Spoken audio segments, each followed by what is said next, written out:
है बाबा साहब ने रखा है रिलीजियन एंड धम्मा, यानी कि रिलीजन को अपन मजहब बोल सकते हैं, धर्म भी बोल सकते हैं,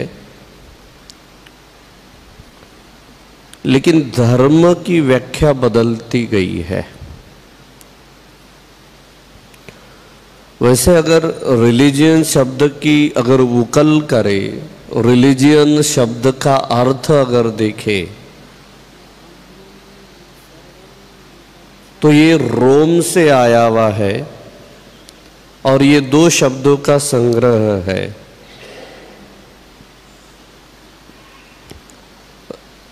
रिलीज का अर्थ होता है, इसके दो अर्थ है। एक होता है विशिष्ट वस्तु से बंधा हुआ व्यक्ति, रिलीज का अर्थ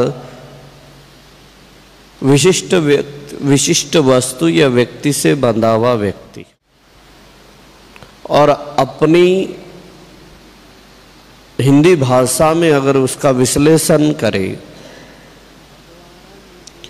तो उसका अर्थ होता है संप्रदाय, क्योंकि जितने भी संप्रदाय है, धर्म इनको नहीं बोल सकते अपन, संप्रदाय बोल सकते हैं, क्योंकि संप्रदाय विशिष्ट व्यक्ति से जुड़े होते हैं।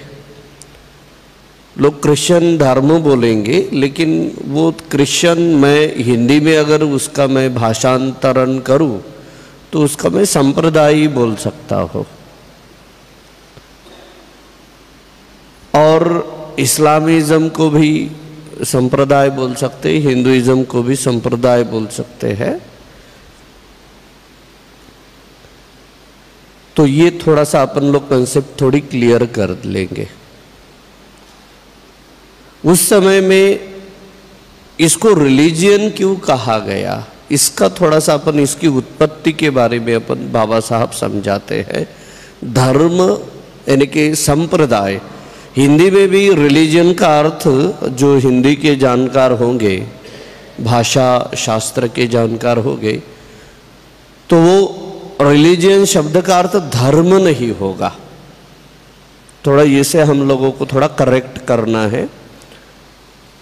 जो इंग्लिश और हिंदी के जानकार है या इंग्लिश या जो भी लैंग्वेज के जानकार है भाषा शास्त्र के, वो अच्छी तरह से जानते हैं। ये थोड़ी सी अपन लोग यहाँ पर थोड़ा सा धोखा खाते हैं या गोता खाते हैं या अपन पीछे आ जाते थोड़ा अर्थ समझने में।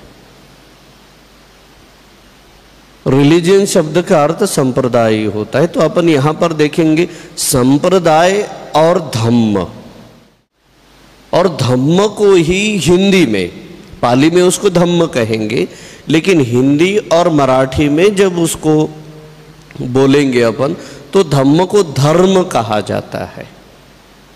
तो ये भगवान बुद्ध का धर्म या धम्म अलग कैसे, और इन लोगों का धम्म और इन लोगों का धर्म अलग कैसे, धर्म या संप्रदाय अलग कैसे, ये बताएंगे। पहले अपन इसकी व्याख्या देखते हैं। अभी पहले देखते हैं अपन कि संप्रदाय शब्द की उत्पत्ति कैसे हुई, रिलीजियन शब्द की उत्पत्ति कैसे हुई।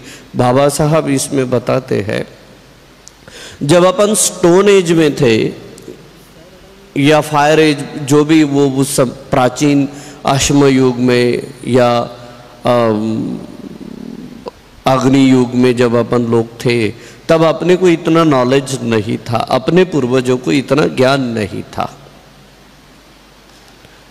तब बारिश होती थी, ज़्यादा बारिश होती थी, ये बारिश होती थी, हवा तूफान ये सब कुछ होता था, तो लोगों को समझता नहीं था, गड़बड़ा जाते थे लोग।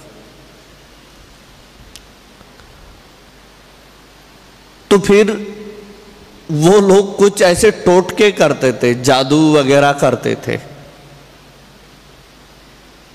आप आदिम समाज में देखोगे तो आज भी आदिम समाज में टोटकों का उपयोग टोने टोटके का उपयोग किया जाता है।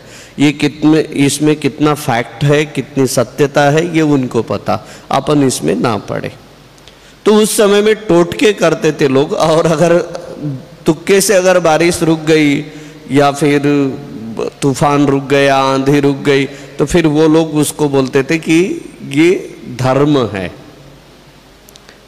पहले धर्म शब्द का उपयोग टोना टोटके के लिए करते थे।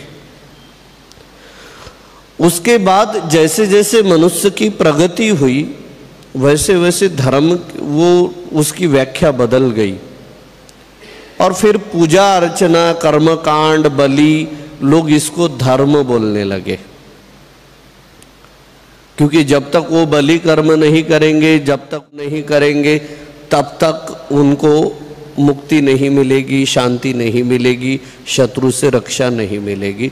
ये हो गई उसकी दूसरी व्याख्या। वो बंदे थे, वो उनको करना ही पड़ता है। हर धर्म में कर्मकांड करना ही पड़ता है। और तीसरी व्याख्या अपन देखते हैं, फिर जैसे ही मनुष्य एडवांस हुआ, प्रगत हुआ, तब उसने धर्म की व्याख्या परमात्मा से जोड़ दी है, ईश्वर से जोड़ दी है। परमात्मा या ईश्वर से उसकी व्याख्या जोड़ दी है, लेकिन वो उससे जुड़ा है, बंधा है, मुक्त नहीं है। तो यहां पर क्योंकि पहले कर्मकांड, पहले वो जादू से जुड़ा था, धर्म शब्द जादू से उपयोग किया जाता था। उसके बाद कर्मकांड को धर्म कहा जाता था। तदुपरांत जो ईश्वर परमात्मा को मानते हैं उसे लोग धर्म कहते थे। ऐसी 3 व्याख्याएं उन्होंने की है उस समय के या आज के। जो भी आप थोड़ा गूगल पर जाकर धर्म शब्द की थोड़ी सी जो डिक्शनरी होती है तो थोड़ा उसको खोल कर देख लेना, धर्म का अर्थ क्या, धम्म यानी कि रिलीजियन का अर्थ क्या होता है। तो ये थोड़ा आपको क्लियर, ये आपकी कंसेप्ट क्लियर होगी। तो यहाँ पर ये होता था आदिम शक्ति वगैरह, इसको ईश्वर परमात्मा इन्होंने तीसरे में ला दिया है। अभी अन्य धर्म और भगवान बुद्ध अलग कैसे है ये अपन देखते हैं। इस विवाद की इसलिए कुछ इस विवाद में पढ़ने की अपेक्षा यह अच्छा है कि हम यह बातों की धम्म क्या है और फिर इसे देखें मज़हब क्या है, रिलीजन कैसे भिन्न है। कहा जाता है मज़हब या रिलीजन व्यक्तिगत चीज़ के लिए है, वो सीमित है, इसे सार्वजनिक उपयोग में नहीं लाया जा सकता। इसके सर्वार्थ विरुद्ध धम्म है, यह प्रधान रूप से आवश्यक रूप से सामाजिक है।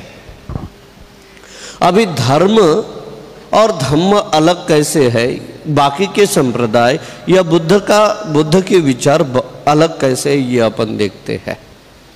देखिए, नमाज कौन पढ़ेगा, कंपलसरी किसको है नमाज पढ़ना, मुसलमानों को है। चर्च में जाना किसको कंपलसरी है, ईसाइयों को है, क्रिश्चियनों को है। मंदिर में जाना किसको कंपलसरी है, हिंदुओं को जाना कंपलसरी है। मस्जिद में दूसरा तीसरा नहीं जा सकता। मंदिर में भी बहुत सारे मंदिरों में भी दूसरा तीसरा गैर हिंदू नहीं जा सकता। चर्च में भी जो मुख्य प्रोग्राम रहता है तब गैर क्रिश्चियन उसमें नहीं जा सकता। इसको फॉलो करना ही पड़ता, यानी कि वो विशिष्ट लोगों के लिए है, व्यक्तिगत है। और अभी धम्म इनसे भिन्न कैसा है ये देखते हैं अपन। अभी एक बात बताइए, किसी ने हत्या की तो वो अगर किसी व्यक्ति ने हत्या की तो वो मुसलमान है या क्रिश्चियन है या हिंदू है करके उसको छोड़ दिया जाएगा क्या? चोरी की तो छोड़ दिया जाएगा क्या? व्यभिचार किया तो छोड़ दिया जाएगा क्या? लोगों को ठगाया तो छोड़ दिया जाएगा क्या? या शराब पीकर स्वैराचार कर रहा है तो भी उसको नहीं छोड़ा जाएगा, क्योंकि बौद्ध धम्म ये सार्वजनिक है, क्योंकि बौद्ध धम्म की सभी को आवश्यकता है। जिस व्यक्ति को प्रसन्न रहना है, जिस व्यक्ति को आनंदतापूर्ण रहना है, उस व्यक्ति को बौद्ध धम्म आचरण में लाना ही पड़ेगा। देखो, पंचशील का पालन जरूरी है क्या? बौद्ध ही करते, क्रिश्चियन नहीं करते, ऐसा है क्या? क्रिश्चियनों को भी पंचशील का पालन करना पड़ता, मुसलमानों को भी पंचशील का पालन करना पड़ता, हिंदुओं को भी पंचशील का पालन करना पड़ता। अगर उन्होंने पंचशील का पालन नहीं किया तो एक तो उनको पुलिस लेके जाएंगी, सजा हो जाएंगी, या फिर समाज उनको बहिष्कृत कर देगा। अगर बौद्ध धम्म का पालन नहीं किया तो पुलिस भी लेके जा सकती है। देखो, बौद्ध धम्म के पालन के लिए समस्त विश्व की पुलिस लगी है। ऐसा एक भी धम्म नहीं है जिसके आचरण के लिए पुलिस लगी है। क्रिश्चियन धर्म अगर आप अपनाओगे नहीं तो पुलिस लोग आपको जेल में लेके जाएंगे क्या? नमाज नहीं पढ़ोगे तो जेल में लेके जाएंगे क्या? मंदिर में नहीं गए तो जेल में लेके जाएंगे क्या? नहीं। और हत्या की तो पुलिस बढ़िया गेस्ट हाउस में जाएंगे और बढ़िया हलवा पूरी खिलाएंगे आपको। बौद्ध धम्म इस प्रकार से व्यापक है। बौद्ध धम्म सार्वजनिक लोगों के लिए है। बौद्ध धम्म जहां पर दो व्यक्ति आते हैं उनके लिए है, और बाकी के जितने भी धर्म संप्रदाय है वो वैयक्तिक है। उनका समाज से कुछ सरोकार नहीं है, समाज से उनका कुछ लेना देना नहीं है। थोड़ी अपन इसका विश्लेषण करते समय में यहां लेते हैं।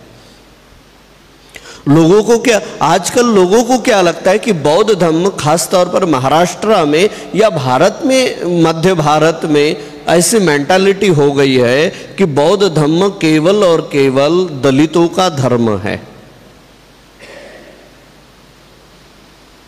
लेकिन ये धम्म जो है या ये जो धर्म है, भगवान के जो वचन है, ये यूनिवर्सल, ये विश्वव्यापी है। और सबसे महत्व की बात यह है, एक तो आपको पुलिस के भय से धर्म का पालन करना पड़ेगा, या फिर समाज के भय से आपको बौद्ध धर्म का पालन करना पड़ेगा। बुद्ध बोलते हैं कि समाज के भय से भी बौद्ध धर्म का पालन मत करो, और पुलिस के भय से भी बौद्ध धर्म का पालन मत करो। बौद्ध धर्म का पालन अपने स्वयं के विचारों से, मन से करो।